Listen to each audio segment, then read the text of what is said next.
Hey, what's up? Welcome back to the Two Goat Show. We're your hosts, Mariah and Steph. Steph, happy Thursday. How you doing?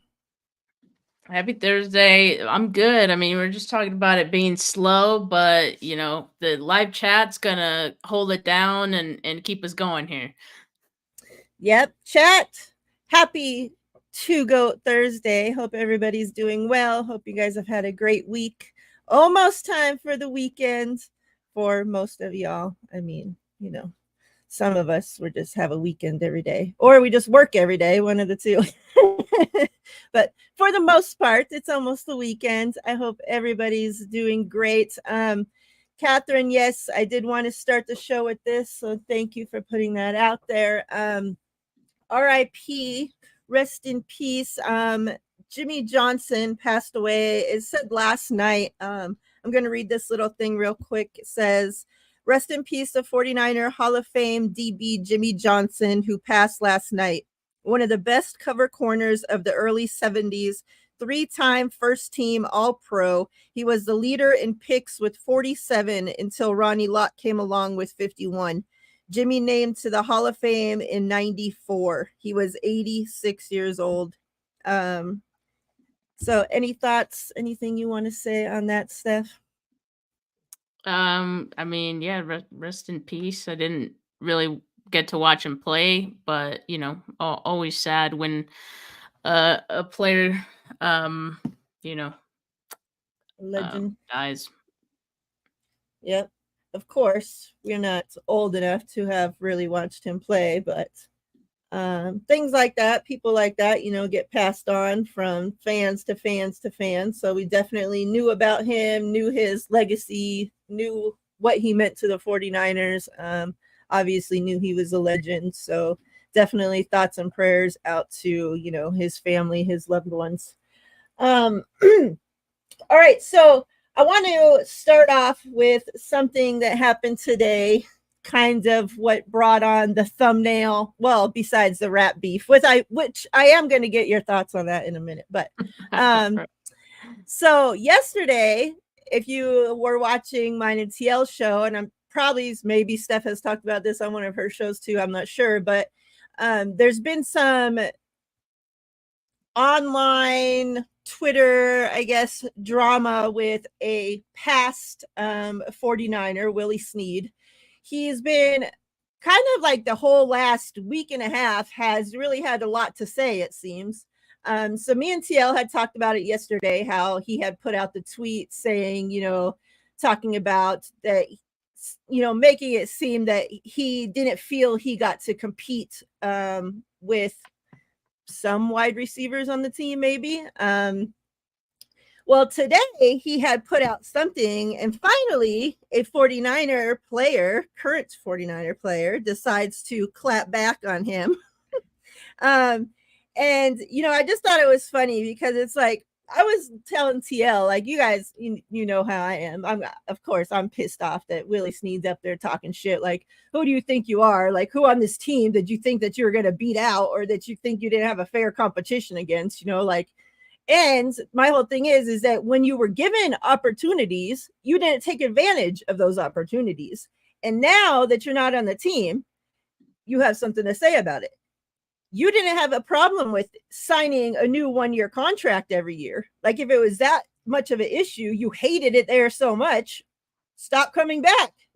Like, you didn't sign a 3-year contract and we're stuck here. You signed a 1-year deal, a 1-year deal, a 1-year deal. So you chose to keep coming back.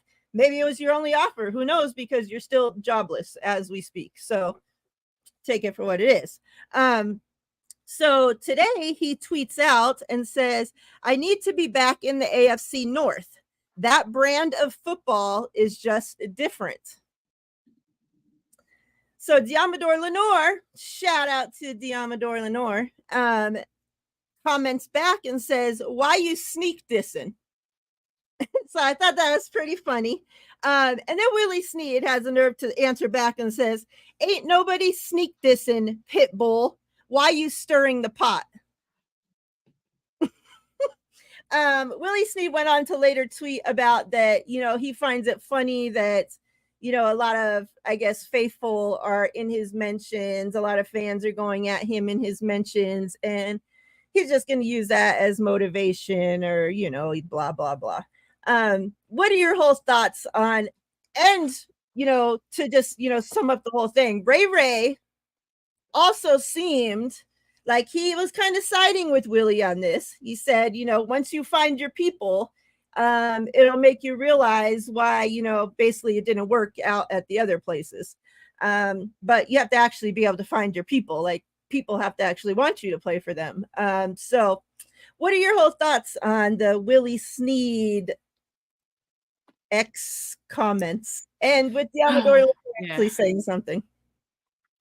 Yeah, I mean, Lenoir probably noticed the little chirping that Willie Snead was doing on his Twitter account. And even if Snead wasn't sneak dissing or wasn't, throwing a sub at the 49ers with that tweet, I think his response was just because of maybe some of the tweets he had seen earlier about from Snead regarding the 49ers and how he didn't get his opportunity and all that.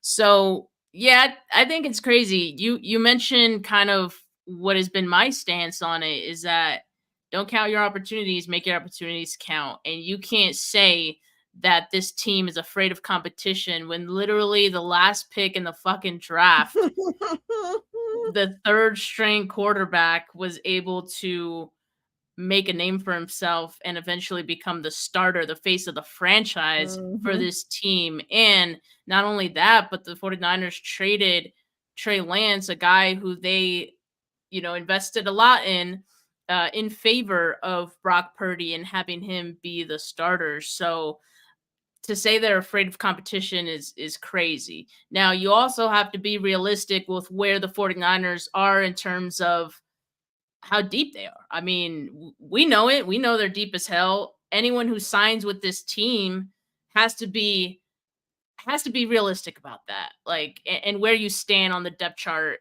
And that doesn't mean you're not going to get an opportunity, but you got to make those opportunities count because they are going to be limited. Like, yeah, they're going to be limited if you're buried on the depth chart. And if you're arguing that you should be higher up on the depth chart, I think I think not, Yeah. respectfully. And I do want to say this, right? Because like a lot of people on social media come after players and they mention them on Twitter, comment on their posts on Instagram. That's whack. I don't like that because like I mean these players are human too. He has an opinion, one which I don't agree with. I'm here on a podcast talking about it, just because I'm sharing my opinion, but I'm not going and like bashing him for it. Like that's crazy. And I think what Lenoir did was just like, I mean, he knows him personally and he felt away obviously about that. So I think that's a little bit different, but yeah, it's kind of crazy. And then for Ray to come out and kind of try to back off of that was crazy as well, because I'd argue Ray has even less room to talk, because when he got the opportunities, not only did he not make the most of them at times, like he negative, he going the other way, Right. like not knowing assignments and things like that. So yeah, I mean that's my take on it. I think the 49ers have shown that they will welcome competition. Now, every team is guilty of some roster politics here and there. Right. But I don't think that's what happened in Willie Snead's case, respectfully. I agree. I have a clip to play on Dre Greenlaw real quick. Let me bring up this.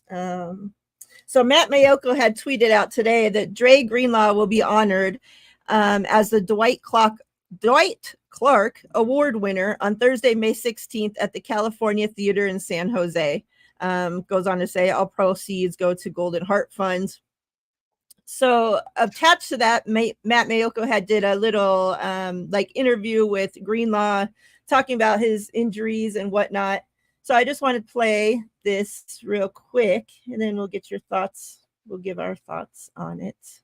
And it was nice to see, while I pulled this up, it was nice to see Greenlaw, like the last time we saw him obviously was him going down with the injury, like such a horrible like moment for the faithful right then. So it was nice to, actually see him, that he's up, out, about, doing well. All right, so let me share this.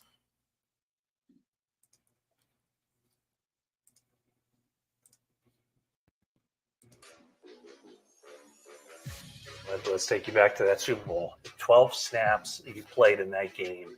You were all over the field, 3 tackles already. And just, it was one of the more bizarre things I think we've ever seen. Take me through, the punt coverage team makes the tackle. You're ready to take the field. What happened? Yeah, I mean, I just remember just being ready to take the field and just excited to be out there and just ready to go. And I just took a couple of steps. I guess I took one big step, and then I just kind of felt like, I don't know, I felt like somebody stepped on me or something. So I was kind of like, I was in pain. I was like, oh, snap. But then I started thinking about it. I was like, all right, no, I'm not. Just kind of, I guess the adrenaline and everything kicked in.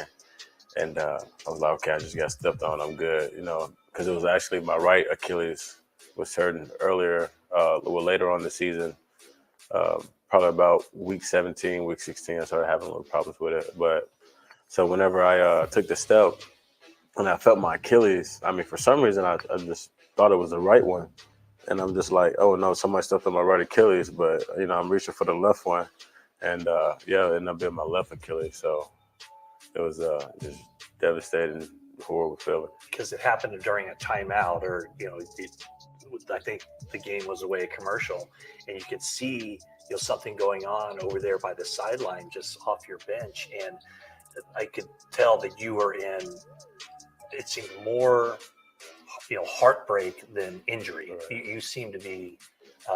That's when we could tell, like, oh, there's something bad going on here. So, I mean, playing in the Super Bowl, how just gut-wrenching was that to not be able to help your team finish that game? Yeah, I mean, I definitely, that's probably one of the worst feelings that I probably felt.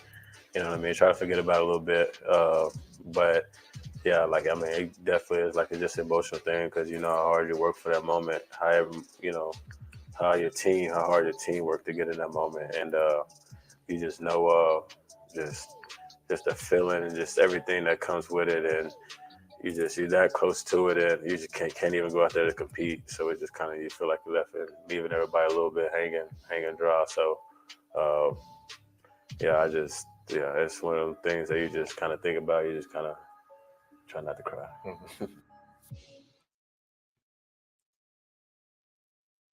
Okay, so that's so sad for it to end like that, trying not to cry, because we know, right? I mean, we don't exactly know, but from what we can see as fans, as outsiders, hold on, playing in my ear.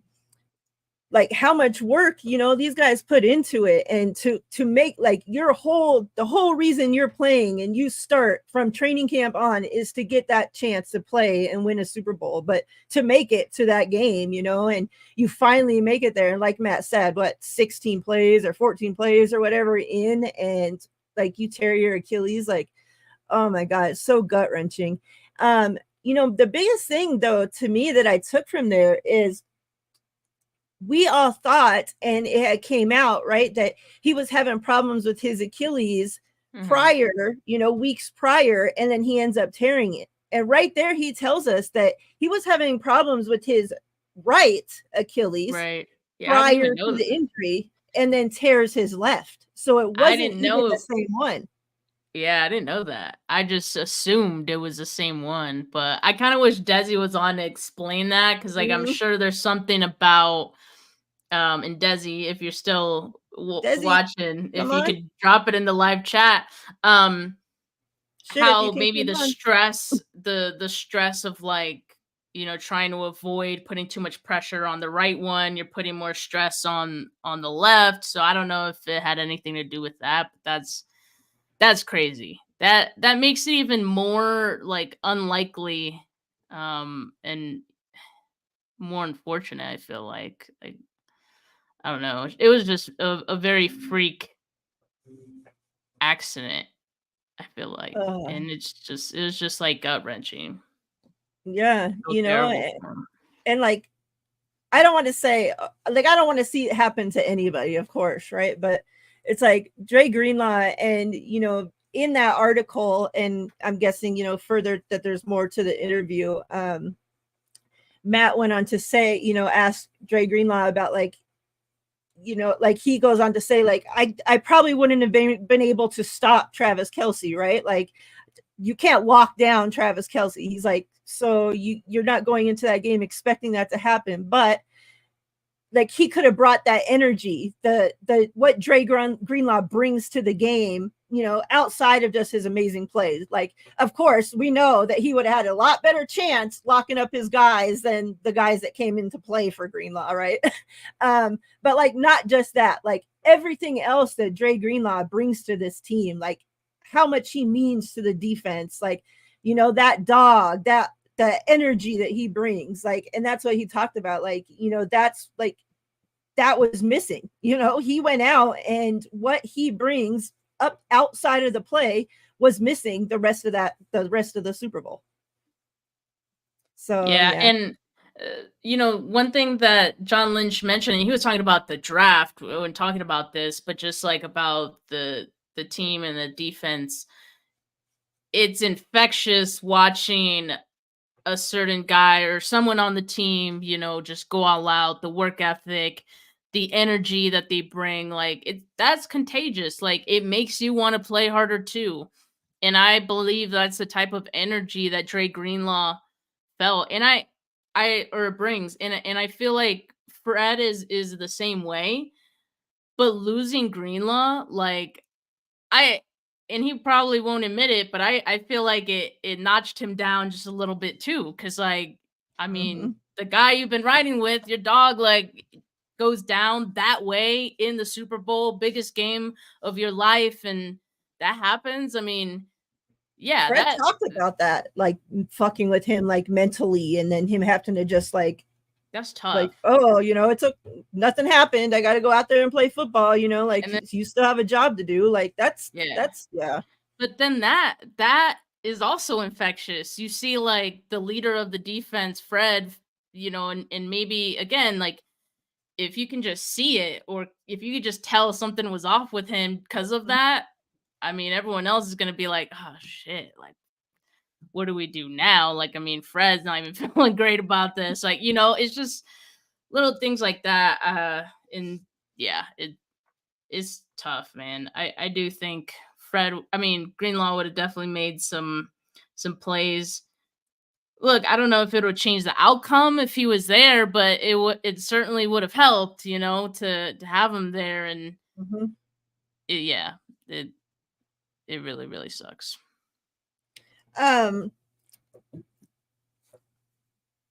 Let's talk a little bit about John Lynch. Before even we knew anything about some GM rankings coming out or anything about that, yesterday on the show at TL, we had went through, starting with John and Kyle's first draft. We went through each draft, so starting 2017, and graded them from, how they look today, instead of just giving them grades right as soon as they're done with a draft and not even knowing what the guys can be yet, right?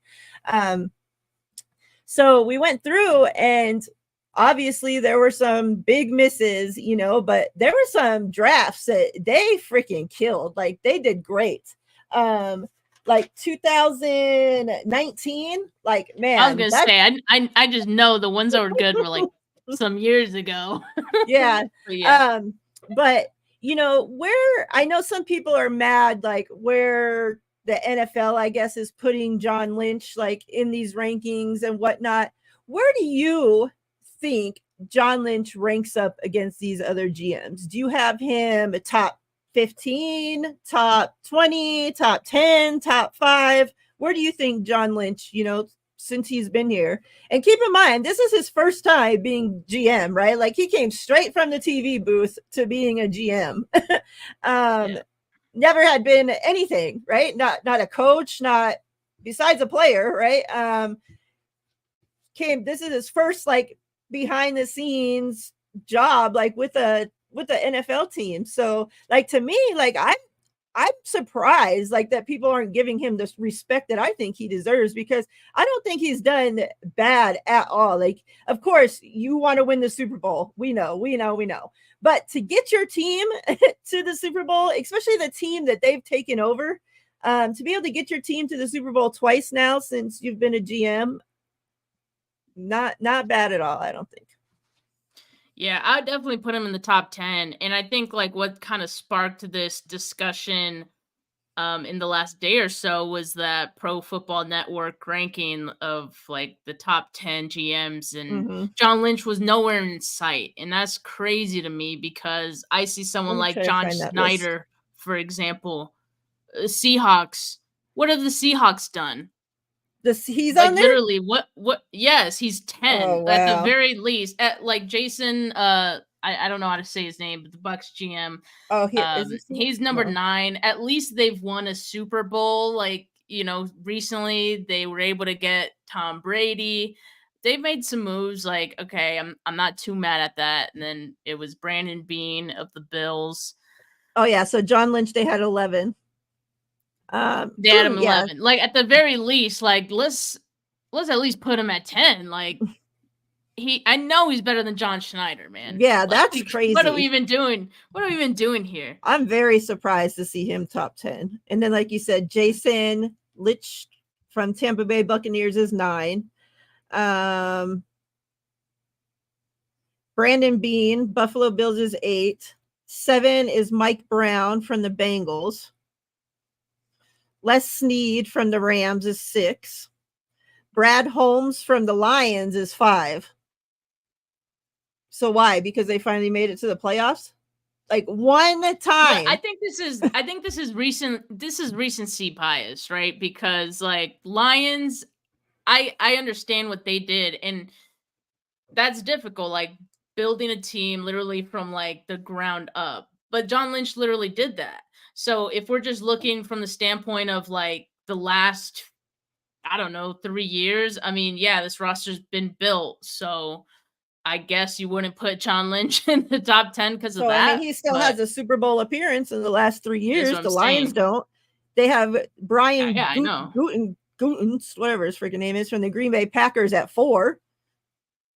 We beat them every single year in the playoffs. Every single year. So we know damn well they haven't been to the Super Bowl. 3, Eric DeCosta from the Ravens. They haven't made it to the Super Bowl. Yeah, the Packers one is actually kind of crazy the more that I think about it. Yeah, like what? 2, which is crazy. 2 is the GM from Kansas City at 2. I would have him number 1 straight off the bat. Like, you're winning back-to-back freaking Super Bowls. How many times they've been to like the Super Bowl? Like, what how many times since he's been the GM? Yeah, I don't know. So he's second, and then Howie Roseman from the Eagles is first. Well, if it makes anyone feel better, everyone in the comments of that post is like, this is a shit list. So there's that.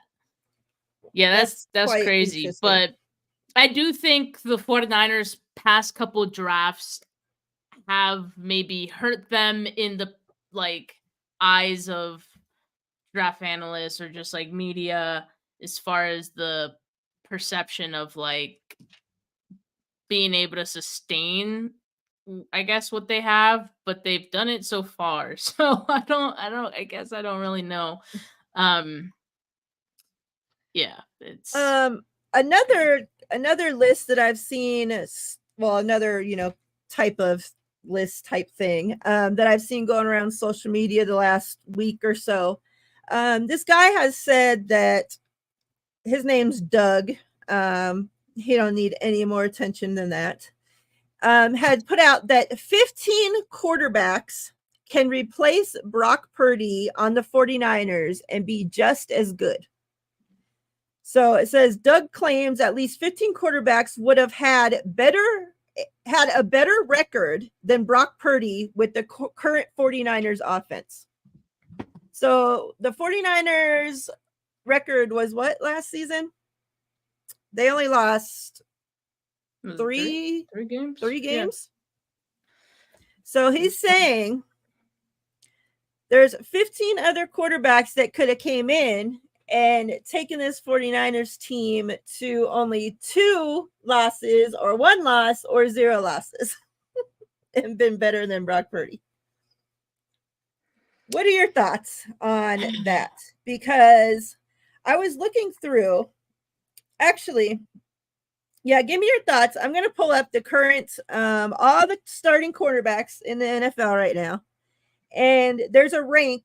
It's how they ranked the quarterbacks at the end of this past season. So I'll just go through and ask, and we'll decide, would they have been better on the 49ers than Brock Purdy or not? Oh, yeah. Actually, okay. Callie said they're 12-5. Yeah, because they lost 3 in a row, and then they lost to the Ravens, and then they lost to the Rams. Okay, so 4 last game. They would have lost. Other quarterbacks would have lost only 4. Well, let's just say games. 4, because that last game didn't even matter, so that's why they dropped it. Otherwise, I don't know. Or let's just not even count that one. So Lamar Jackson. Yes? No? Oh, what are you asking? Could he have came onto the 49ers and had a better record than Brock Purdy? Yeah. Okay. Better or same? I mean, that's what I'll say. Better or same? Because he's saying 15 are better. Mm-hmm. So Dak? No. Josh Allen? Yeah, I think so. Stafford? A healthy Stafford, yes. Tua? No. Jared Goff? No. Now, keep in mind, all those quarterbacks I just listed, they all ended the season ranked higher than Brock Purdy on the NFL's quarterback rank. CJ Stroud. Yeah, I love me some Stroud. Me too. Mahomes, obviously. Yeah. Kirk Cousins. Yeah, I think he could. Throw up in my mouth stuff. Jordan Love.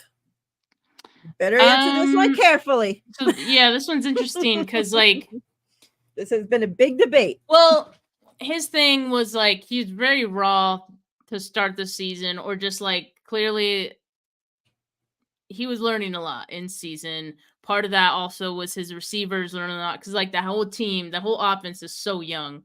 So I think he would do. I don't know if he would do better than Brock, but I think he would do well. So yeah, I'm gonna say. I would say he could probably do the same, but for the sake of argument, let's just say no. Okay. TL says we would be undefeated if Mahomes was a quarterback. What's up, TL? Well, this guy ain't even a starting quarterback anymore, so let me don't say him. Jalen Hurts. No. Baker. No. Trevor. I don't think so. Damn, he had 12 fumbles last season. Yeah, man. Like, his turnovers is the only reason why. 14 interceptions 14 and 12 interceptions. fumbles. And, like, I think he's better than, like, a lot of people perceive him to be. But I can't get over those numbers. Like, turnovers are big in the scheme of the whole game, you know? So I'm gonna say no. All right. Joe Burrow. If he's healthy, yeah. Obviously. Yeah. Justin Herbert. Yeah. Geno Smith. No. Russell Wilson. No. Okay, so I don't I'm think just there's. gonna assume everyone Kyler. beyond this Let is me just say Kyler no. because that's probably the only other quarterback on the list worth a damn. Okay, so Um, then we got I would one. say no on Kyler though. Okay, 1, 2, 3, 4, 5, 6, 7, 8 quarterbacks. So would you Those are think the ones that? we said yes to. Yeah. So would you say that Brock is currently a top 10 quarterback in the league? Yeah, I would. And like the Jordan Love one was like honestly, like I was on the Yeah. fence on that one. So Mhm. even then, It still had I wouldn't be said yes for 15. him, that still would make him a top 10 quarterback. So I Yeah. was going through it and I was like, damn, I feel like I'm saying yes to a lot of them, but we also didn't go through the entire list because there were some guys who were like, but yeah, to Some me, I scrubs. think Brock is in the top 10, and by top 10, like if he's number 10, if he's number 9, fine. Like that's just like, you know, you're arguing small details at that point, but that's Jimmy. Don't worry, I am not. Not a starting quarterback, so we're good there. Oh man. All right. Yeah. So yeah, that's interesting. Like I don't understand why Brock continues to still get hate or like doubt. Like for what he's done, yeah, it's a limited sample size, but it's like he has a great resume in that little sample size. You know, it's not like he's been up and down. It's like he came over, took over the 49ers, and they've never looked back since. Like, it's not like they've been questioning, like, up until that point, Kyle Shanahan's entire tenure here so far, always questioning who the damn quarterback was going to be. Is Jimmy going to be our guy? Are they out looking for somebody else? Is he going to get replaced? Always rumors that they're out searching for other guys. It's like since Brock came in and took over that spot, I have never once questioned, oh, Kyle's going to be out looking for somebody else. Even if there was at the very beginning still Kirk Cousins, a little rumors starting, you know, like until that finally got shut down. But it's like I never felt like, oh, we're back to the same old story. Like I finally have felt like, dang, like this is finally what it feels like to have your quarterback, to be secure at quarterback, you know. So it's very odd to me that he continues to receive like the hate, I guess, that he receives, because it's just like, what else do you want the kid to do? You know, like I don't know. Kind of crazy. Yeah, I mean, obviously, I think a lot of it comes from this narrative that anyone can win in this offense. So, I mean, regardless, it's not a Brock Purdy thing. Like, I think any quarterback can come in here and people would have that same narrative that, oh, he's only successful because of this. He has Kyle Shanahan. He has all these weapons. And a lot of that stems from Jimmy Garoppolo having success in San Francisco, because you look at Jimmy now and you look at his stint with the Raiders, like right after he left, like fell flat on his face, you know? So that's where that narrative does kind of have legs. But I mean, obviously we know that Brock is like different. Like he's not Jimmy Garoppolo. He's not on that level that Jimmy Garoppolo was in. There's just something else that he brings that's more than just what he's surrounded by, if that makes sense. Like we see it. I know people who like Brock sees it. I don't know. There's just an intangible about him. Like the man's got aura. And you know, it's something about him. Another guy that got his own aura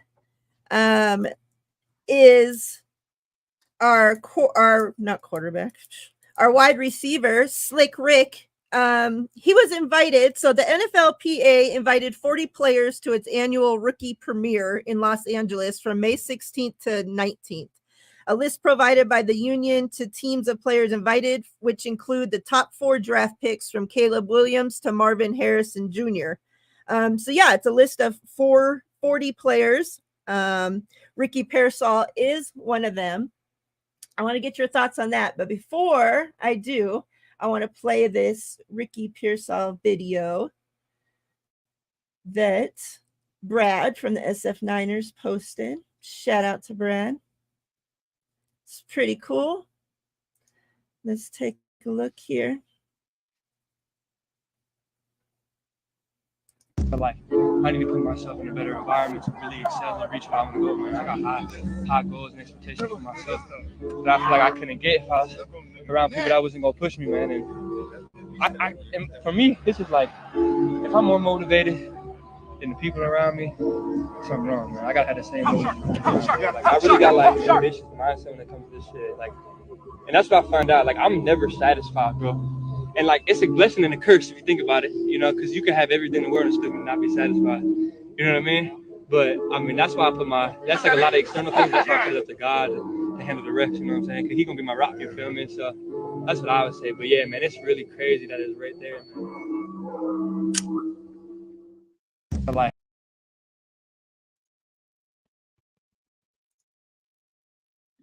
all right. So your thoughts on Ricky getting invited, obviously, to that, and just, you know, just over Ricky overall. How you feeling about the guy? Yeah, I'm excited for him, and that's a cool opportunity, obviously, for him to get invited to that. It's cool too because we're gonna get to see him in a Niners jersey for the first time. I don't really know what they do at these, to be quite honest with you. I know they take a picture of the rookies that are invited, but I don't really know what else beyond that. But I still think it's cool for him to get that opportunity and be recognized by the NFL. And I'm excited. I'm excited for him to add something new to this offense, something like we hadn't had before. And I think his skill set fits well with Brock Purdy. I think at Florida, even at ASU, like he was the quarterback's best friend kind of thing. Like not literally, but like on the field, you know what I mean? Maybe off the field too, I don't know. But on the field, like the quarterback had a lot of trust in him, relied on him. So I think there's potential for a similar relationship with Brock Purdy as well. And both of the receivers have connections to Arizona, which I do love because, you know, there's going to be a lot of training with Brock Purdy, offseason training with him in Arizona for years to come. So I'm excited about that. Yeah, I'm excited too. Like you said, like what he brings to this offense. And it's like, you know, I'm going to continue assuming until a move's made one way or the other. But for right now, you know, Brandon Ayuk and Debo are still a part of this offense. So to think about like what those two guys already bring to this offense and how dangerous, you know, just those two guys were with a random whoever else, you know, what they were playing along. And you take and you add Ricky into that mix. I just feel like, you know, we talk about that the 49ers were already so good, yet, you know, and John Lynch talked about this in his last press conference, like you're still finding what it is to get you that little bit better because, you know, to get you over that hump and finally win the Super Bowl. And it's like, you know, we talk about all the time, it's hard for rookies to make this team, right? With the talent, the amount of talent that we have, especially in a wide receiver room that has Brandon Ayuk and Deebo Samuel in there. And, you know, I just think like the way that this kid works and, you know, just his love for the game and him trying to perfect the little things. And like, even just going back to like, you know, like his work ethic going back from when he was at ASU till now Florida, you know, he wasn't a great route runner at ASU and he knew that, you know, and he knew that's what he needed to get better at. And he went and he worked and worked and worked and worked and worked. Now coming out in the draft 4 years later, one of the best route runners coming out in the draft, you know, like that's what we need on this team. And, you know, it's like not just what we're missing in play, but it's like what he's going to bring to that room. You know, like he just talked about, like, I don't want to be the hardest worker in the room because that means the guys around me, they're not working, right? Like you need everybody on that same level. And, you know, if he can, whatever, you know, if he can make the other guys in that room just work 1% harder than what they were working last season or whatnot, like, and damn well if he can bring even better than what Danny Gray obviously has brought to this team. These wide receivers that are just there straggling on at the end of the wide receiver room, it's like we got to get that stuff better. And we finally drafted a kid, hopefully, if he is what we think he could be, that can bring that little bit that we might need, that little bit that this offense might need to just make it that much better. And like you said, if he can build that chemistry with Brock Purdy and they get on the same path, like we know Juwan Jennings is probably gone soon, right, next season, right? Like Danny Gray, like probably his days are numbered. Who knows what Ronnie Bell is going to do, but like we need that guy that's going to step up and take over this spot now. And hopefully Purdy got his guy. Yeah, I think so. I'm optimistic about it. And yeah, we talk about the infectious energy, right? And it could go both ways. Like these rookies that come in could be hard workers, and like you said, that could make some of the other wide receivers in the room want to step their game up too, and vice versa, right? Could go both ways. Mm-hmm. Yeah, I think the floor of the wide receiver room got raised a lot this offseason with just the 2 draft picks that they got. And that's like the plan, right? I think that's what they were going for.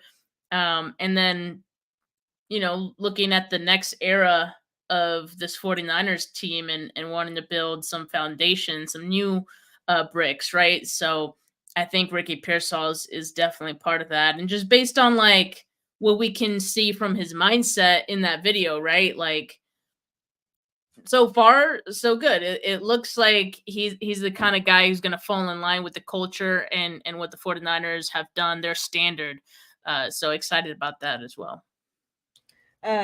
Yeah, what's that, like the RAS score or whatever? He was way up there in his, right? He did have a really high one.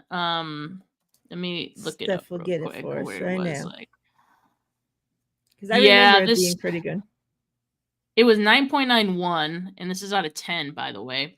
This ranked 31 out of 3,402 wide receivers from 1987 to today. So that's crazy. That is crazy. That's crazy athleticism right there. Yep, you love that. Love to see it. Kenny, real quick, and then we're going to get into our who would use. Kenny says, what do you think on this? Any possibility we would ever move on from Debo mid-season if Ricky is balling out and Debo is struggling? All right, couple layers to this question, or a couple layers to my answer to this question. I don't see Debo struggling this season. The only thing I can see is injury. Like if he suffers an injury, then that obviously derails his season. If it's like season ending or if he misses several weeks. But then I don't know if you can trade him, if he were to get hurt, right? Now, if the 49ers are struggling as a team, and I also don't really see that happening, but if they're on the verge of maybe not making the playoffs, they might consider it. But mind you, they lost 3 games in a row at a very close. It was the midpoint of the season. It was by that trade deadline when they lost those 3 games, and then they traded for Chase Young. They still didn't lose hope. So they made a move where they're like, we're still in this thing. We're going to keep going. So I think it would take a lot for the 49ers, I think, to trade Debo mid-year this season, just because I think they see this as their last true the last true chance in this window, right? That's not to say they can't expand the window a little bit, get another window in the next couple years, but I think right now with this core, this is really the last year to get it done. So yeah, I don't see them doing it unless, like I said, something catastrophic in the season happens and they're starting to tank or something. Yeah. I'm kind of at it like the same spot that I've been that since the draft ended, even though there was still rumors circulating, oh, they're still trying to get Debo, Ayuk, yada yada.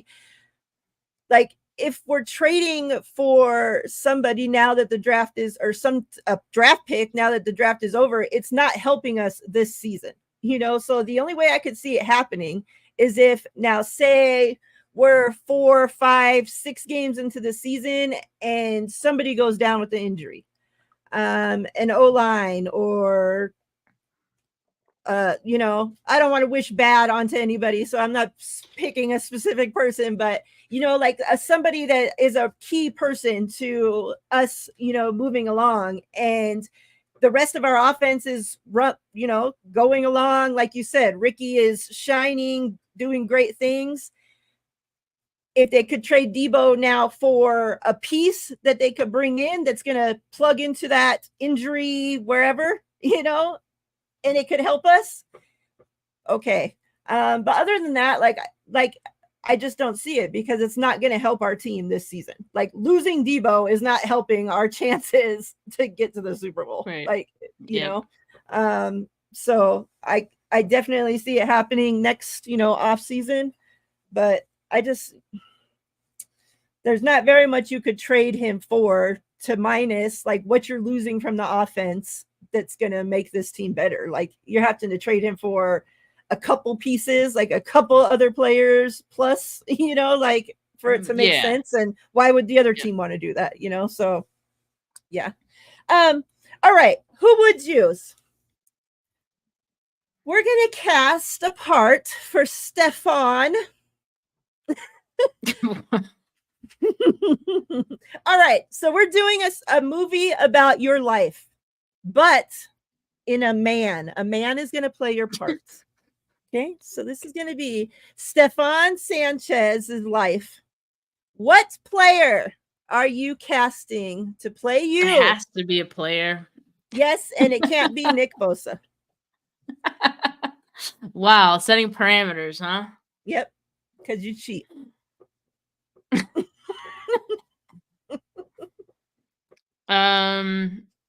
Let's see.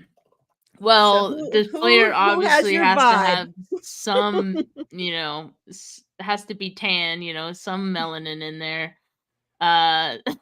So I'm trying to think if there's been any players that have been.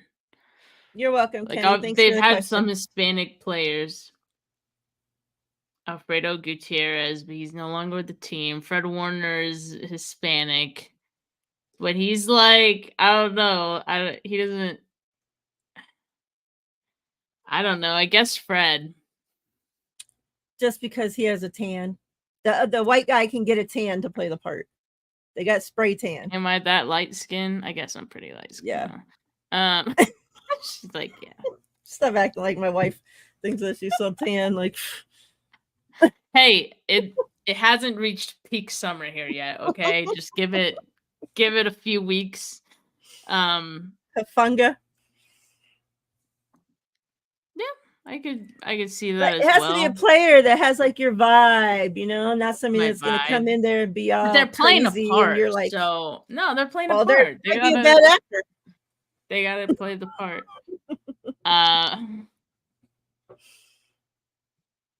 That's tough. Who do you guys think we're gonna cast to play? Yeah, help me out. Help me out here. Help me out.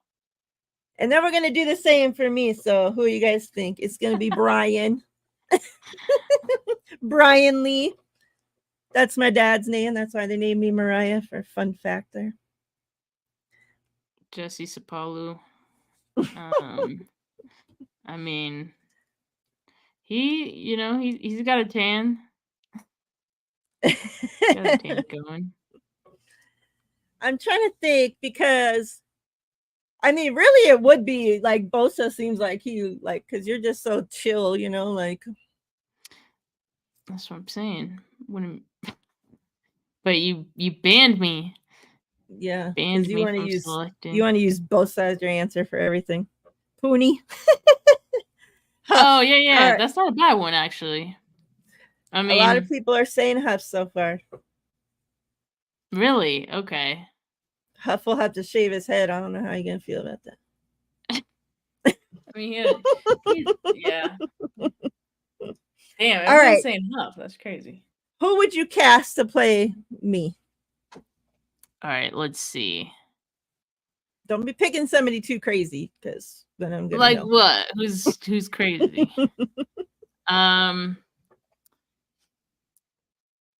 I'd say, what about Justin Smith, the cowboy? I mean, you guys are I don't know hella how he tall. acts. I think I act too crazy for him. I'm thinking like Joe Staley. Yeah, too crazy. Joe Staley. I would even say Steve Young, maybe. That's a good one. He's a goat, so it'll fit. Yeah, no complaints. No complaints there. All right. Anything else you want to talk about before we get out of here, Steph? Any shows you want to plug? Anything else you want to talk about? Let the people know. Yeah, I mean, I didn't do a show with Desi this week, but I'm thinking tomorrow I'll probably go live to kind of recap what we found out from the first day of rookie minicamp. And also Nick Sorensen, 49ers new defensive coordinator, is going to be speaking with the media. So I'll be talking about both those things on my show tomorrow. So make sure you guys tune in. Steph49K on YouTube. What are you looking to get out of rookie minicamp? Anything, man. We're just so starved for information right now that anything would be exciting. Tell them not to be posting videos and getting in trouble like Deommodore Lenoir. I mean, I want to see. I'm interested in the undrafted free agents, seeing who has a chance to be someone and stick around. And then also, just hear about the guys that they drafted. Like, I'm excited for everyone. So I want to hear how all those guys do. I'm definitely excited to hear from Sorensen. I didn't know that he would be talking, so that's good because we haven't got to hear anything from him ever. So exactly. Yeah, so we have cool. A bunch of. Hopefully they ask him good questions. So that's what I was gonna say. Like, I want to know what and who's Brandon Staley in all of this. Like, and it seems like he has a lot of influence on the personnel, the defensive personnel that's been added this offseason. What, like, I'd ask Sorensen, like, what has he contributed himself? Like, or does he kind of like these changes? He on board with it? I don't know. I'm just like so curious how that relationship works. Yeah, hopefully the media don't fail us that they're so good at doing. All right. Yeah, I think I'm going to try to do a show maybe tomorrow. Maybe tomorrow with Mike Andrews from Nothing But Niners, maybe Saturday, someday in the next couple days. I'm going to get him on here. And now that we have something to talk about with, rookie minicamp coming up, that'll be good. So be on the lookout. Make sure you guys are subscribed to both channels, Steph49K and 49 Faithful Lee on YouTube. We greatly appreciate all of you. Chat, you guys have been wonderful, like always. Thank you for bringing the questions, helping us with answers, all the good stuff you guys bring to the comments. We greatly appreciate each and every one of you. I hope you guys have a great rest of your week. Have a safe and wonderful weekend. Me and Steph will be back next week, same time, same place. We're out of here, faithful. Peace.